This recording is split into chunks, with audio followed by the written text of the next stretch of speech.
I found in this world, young people don't worry about the future. Older people worry for the future. I would love to discuss something about the failures, mistakes we make.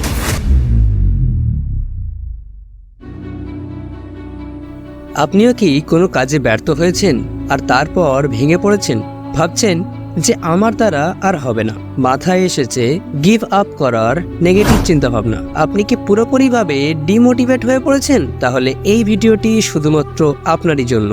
সফলতা কথাটি বাংলার 4টি শব্দে গাঁথা হলেও এর অর্থ এতটাই যে গোটা বিশ্ব কেবল এর জন্যই রাত দিন পরিশ্রম করে চলেছে। কেউ তার হার্ডওয়ার্কের রেজাল্ট পেয়ে সাকসেসফুল হয়, আবার কেউ অনেক পরিশ্রম করেও ফেলিওর হয়ে যায়। এই পৃথিবীতে যদিও কোনো ফেলিয়ারকেই পাত্তা দেওয়া হয় না, তবে এটা আপনার জেনে রাখা উচিত যে সফলতার পিছনে যদি কোনো নেগেটিভ জিনিসের হাত থেকে থাকে তবে সেটা হলো একমাত্র ব্যর্থতা। এই ব্যর্থতায় আপনাকে পৌঁছে দিতে পারে পৃথিবীর শ্রেষ্ঠ সফল ব্যক্তি হিসাবে। আজকে মূলত আপনাদেরকে বলতে চলেছি সেই ব্যক্তির কাহিনী যার জীবনে ব্যর্থতা এসেছে ঠিক সেইভাবে যেভাবে নদীর জোয়ার এবং ভাটা আসে। আর তারপর তিনি যখন সাকসেস পেলেন চমকে উঠল বিশ্ব। তিনি হয়ে উঠলেন চায়নার সবথেকে বড় সফল এবং ধনী ব্যক্তি। আমি মনে